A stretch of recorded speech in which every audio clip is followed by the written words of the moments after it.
ایک شخص نے سوال کیا ہے کہ جیسا کہ ائمہ کرام رحمہ اللہ کے فضل سے جنتی ہیں، اگر ہم کسی ایک امام کے پیچھے لگ جائیں تو کیا ہم جنت میں نہ جائیں گے؟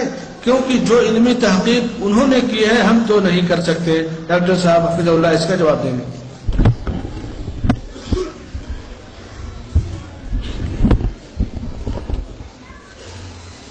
واقعی اگر آپ ایک امام کے پیچھے لگ جائیں آپ جنتی ہیں، کوئی شک نہیں۔ اگر آپ ایک امام کے پیچھے لگ جائیں آپ جنتی ہیں، کوئی شک نہیں، لیکن وہ امام اس کا نام محمد الرسول اللہ، جو فرماتا ہے من اطاعنی دخل الجنہ، جنت دینے کا سرٹیفکیٹ محمد الرسول اللہ صلی اللہ علیہ وسلم کے پاس ہے۔ اگر کوئی اس امام کے پیچھے چلے جنتی ہے، کوئی شک نہیں۔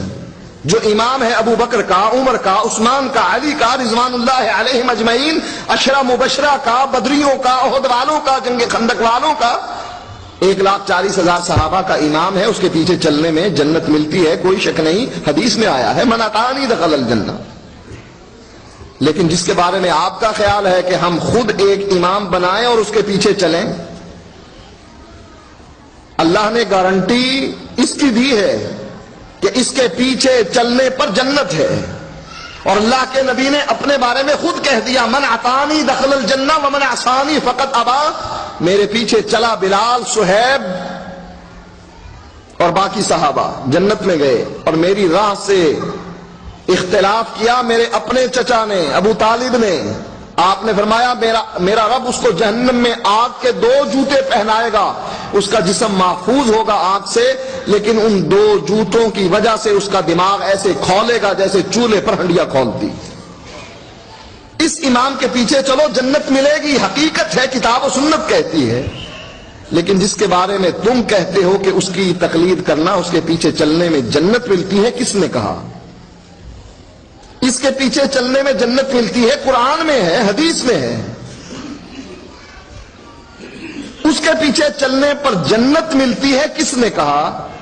کوئی دلیل تو ہونی چاہیے نا۔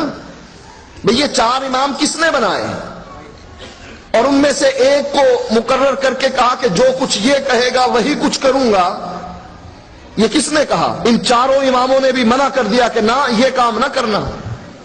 امام ابو حنیفہ رحمۃ اللہ علیہ نے منع کر دیا کہ جب میری بات نبی کی بات کے مقابلے میں آ جائے فَاتْرُكُوا قَوْلِي بِخَبْرِ رسول اللہ صلی اللہ علیہ وسلم، میری بات کو اٹھاؤ اور فَاضْرِبُوا عَلَى الْحَائِطِ، دیوار پر دے مارنا، اس لیے کہ یہ نبی کی حدیث کے مقابلے میں آ گئی۔ یہی بات امام شافعی سے، یہی بات امام مالک سے۔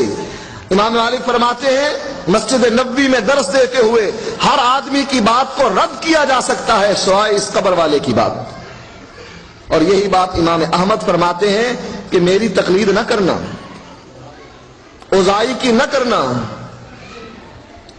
ان لوگوں کے پیچھے نہ چلنا جس کو مالک کہا جاتا ہے، شافعی کہا جاتا ہے۔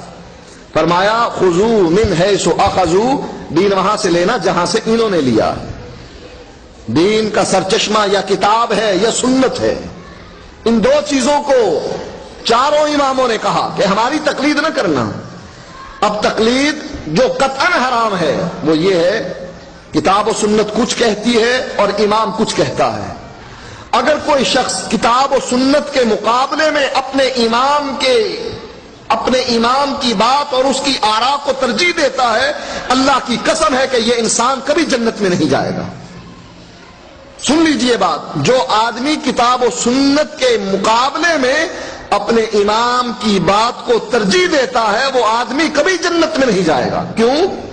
قرآن کہتا ہے مَن يُشَاقِقِ الرَّسُولَ مِن بَعْدِ مَا تَبَيَّنَ لَهُ الْهُدَىٰ وَيَتَّبِعْ غَيْرَ سَبِيلِ الْمُؤْمِنِينَ نُوَلِّهِ مَا تَوَلَّىٰ وَنُصْلِهِ جَهَنَّمَ وَسَاءَتْ مَصِيرًا۔